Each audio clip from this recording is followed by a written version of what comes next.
Sup? No. You got all that.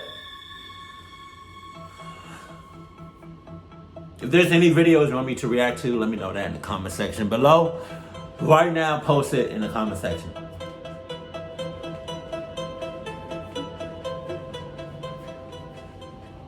Glass. My name is Teresa, and when I turned 24, I got my first apartment. Right. It was in an area of my town that was known for being very quiet, so I thought I did a good job at picking a location. You didn't. My first 6 months of living there were fine. I bought a lot of Walmart and IKEA furniture, and I settled in well. Then the atmosphere changed in my apartment. Well, first, let me tell you that my friends were into tarot cards and witch stuff. One day they came. Go ahead and cut all ties. Go ahead and cut all that divorce papers, and go to the court office, Witches? Jesus. With candles, a Ouija board, and a lot of Hennessy. But there was 5 of us girls. Oh, it took me a second. You're checking me, yes, yeah. To realize what the fuck you said. A Ouija board. I've seen them junks in person before. Not like I've seen we went to me and my girl we went to was it Spencer's or Zoomies? We went to one of those weird ass stores for some reason. And we saw a Ouija board. Like it was in the box, but I was like, damn, like that's just real. Like, not even the fact, I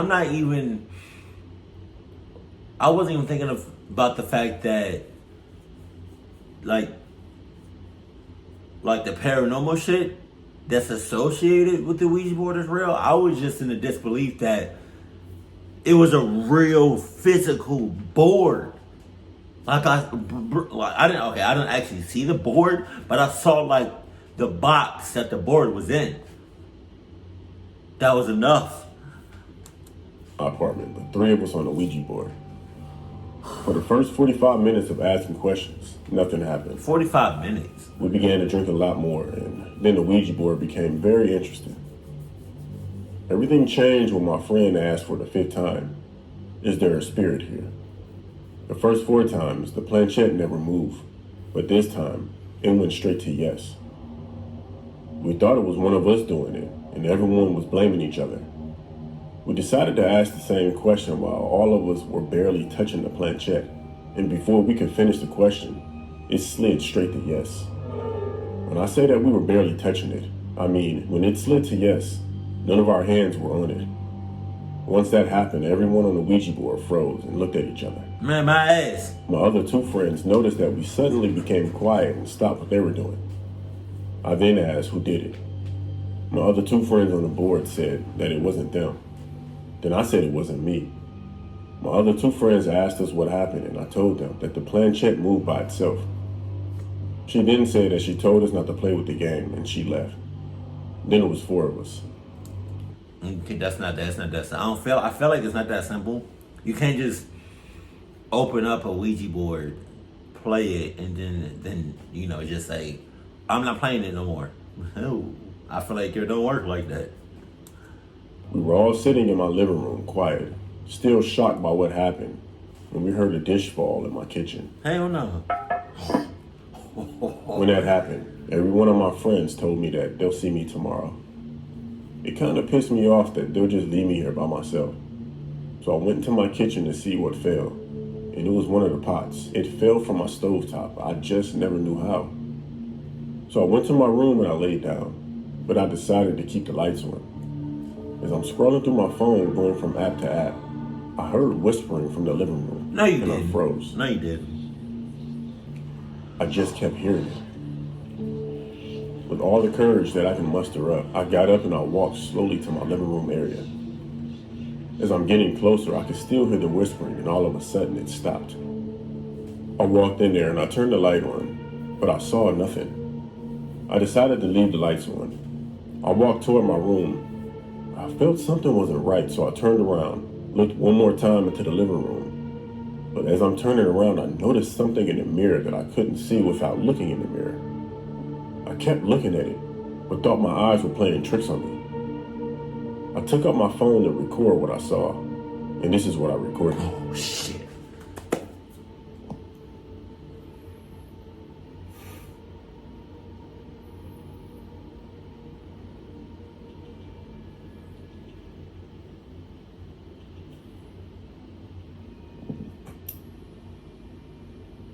What is it?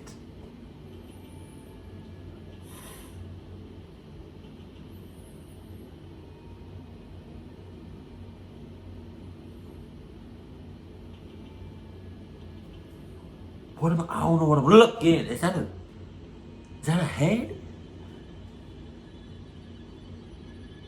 I don't know if you noticed that, but there's a face in the doorway.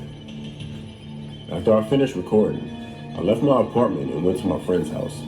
I told her about what happened, and she seemed very intrigued by the idea of me having a ghost, so much that she ended up moving in with me until the end of my contract. And then I got out of there. Till this day, I've never played with a Ouija board again.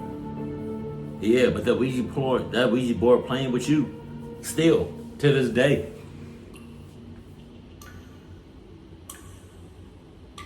Hey,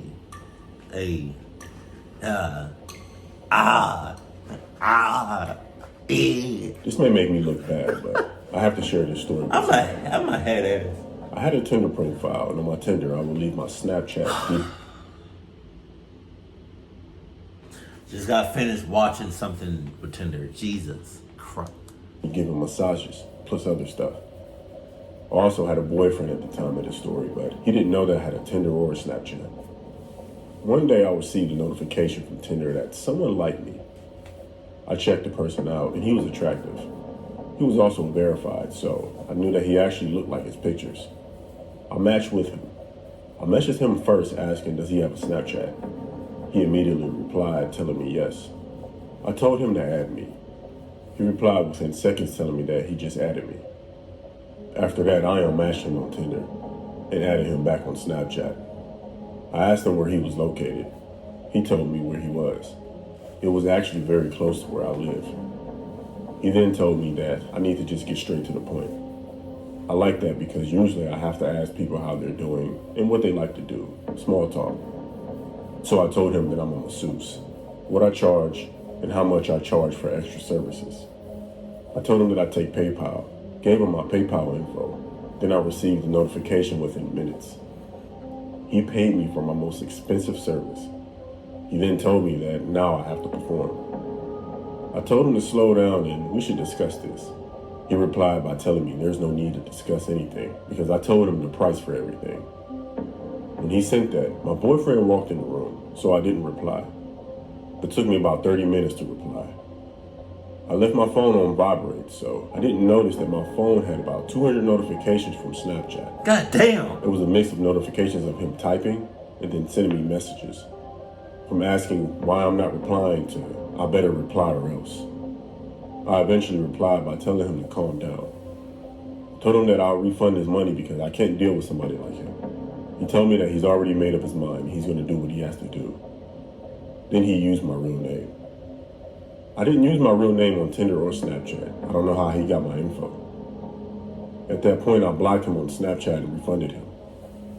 After that guy, I deleted my Tinder and Snapchat. A week after that happened, I was at my boyfriend's house, and he kept saying that he was getting notifications from his doorbell camera. He looked irritated. My boyfriend looked out of his front door, but he didn't see anything. So we were watching a movie when all of a sudden we heard footsteps on the back porch. My boyfriend slowly got up and walked to the door. He keeps an AR by the door, so he slowly picked it up, peeked out of his blinds, and then he looked at me. When he looked at me, he looked worried. Then he whispered to me, "There's a man crouched down slowly walking toward the back door." Then my boyfriend put one hand on the doorknob, took a deep breath, and opened the door as quick as he could. He yelled at the man, telling him to get down, while pointing the weapon at him. The man hopped up very fast with his hands up. He kept saying that I'm sorry over and over again. My boyfriend asked him who he was and where he came from. He gave him his name and he said he was there for me. That's when I stepped into the doorway as I'm on the phone with the cops. The man had on a mask. My boyfriend told me to take it off. When he took it off, I recognized him. He was the guy from Tinder and Snapchat. He kept yelling my name, but my boyfriend made him get on his stomach until the cops came. My boyfriend was confused and I explained everything to him. He really didn't care until we actually looked at the doorbell camera footage. Now we knew why he kept getting notifications. That guy was in the front yard the whole time I was there. He followed me. He literally low crawled from the front yard to the backyard. This is what was caught on camera. Oh my God. Holy shit. I love these footage videos. It's so creepy but intense. If y'all can send me like some requests of these creepy ass videos with the real footage, please do that. Please link me. I don't see him. Oh. Holy shit. That shit's sensitive as hell. He really doing it. My God, he's doing it. My God. After that, my boyfriend decided to dump me because he said I was full of drama. But anyways, ever since that day, I actually got rid of all social media.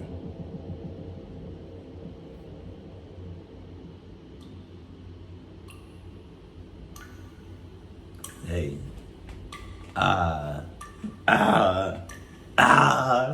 Oh.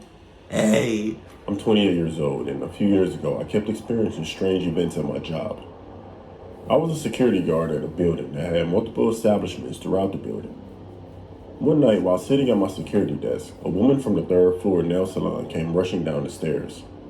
The look on her face and her body language told me that something wasn't right. I began to ask her was everything okay, but before I could finish what I was saying, she frantically told me that she thinks that someone else is in the salon with her. That may not sound like an emergency, but at this time it was 10 p.m. and they had been closed for about an hour, and she was just closing up the place. So I let my partner know, who was conducting a building check. He let me know in a walkie-talkie that he would be back downstairs shortly. Once he came back to the desk, I went upstairs with the woman. As we entered the salon, there was a swinging door in the back of the salon that was swinging back and forth as if someone just walked through it. I yelled out that I'm security and they should come out. I drew my taser, entered the room, and no one was in there. The thing is, there's nowhere to exit that room except for where I entered. We checked everywhere and found no one. That wasn't the last strange experience, though. I received multiple complaints of noises and sightings of people that shouldn't be in the building. Then one day in broad daylight, the strangest of all the events happened. I was told the story by others who were there because I was on the 5th floor dealing with one of the many complaints. A young lady had exited the building and was physically assaulted by what looked like nothing. I mean, it literally looked like she was attacked by the invisible man. Those who witnessed it told me that there was no one standing there. This happened at the exit of the building, which also has a security camera. When we went to look at the footage, it freaked out everyone who watched it. And this is what we saw.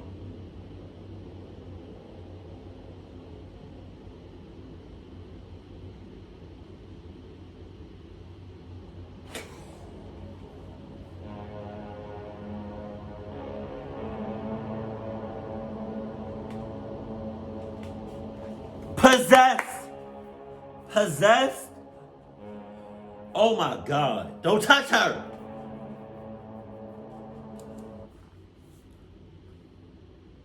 Go back.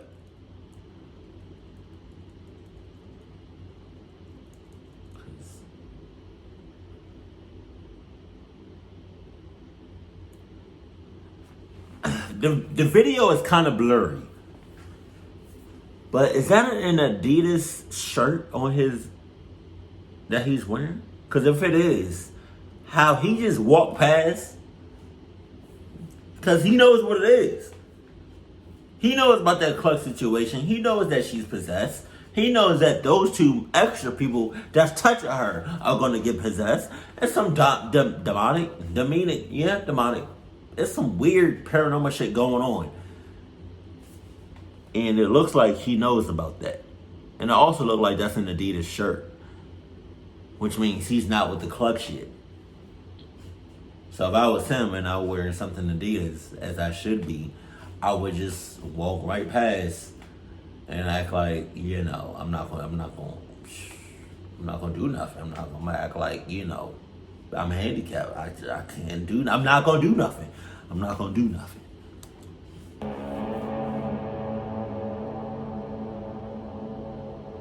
Keep walking. Keep walking. He stopped. I spit. He stopped. His head is right there. Pause.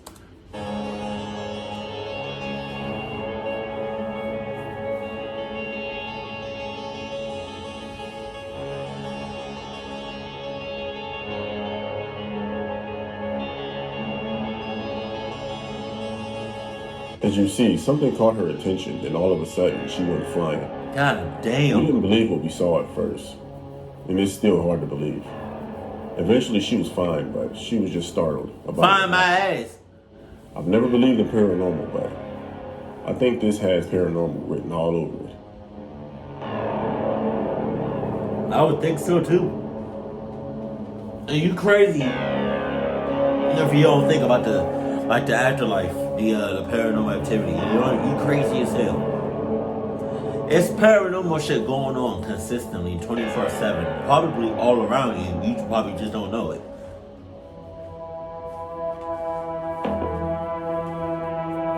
Yo, yeah, if y'all can send me some reaction requests on that has real footage, real video, I love those that kind of stuff. So let me know that in the comment section below. Keep it cool, keep it classy, and I love you. Stay happy, my family.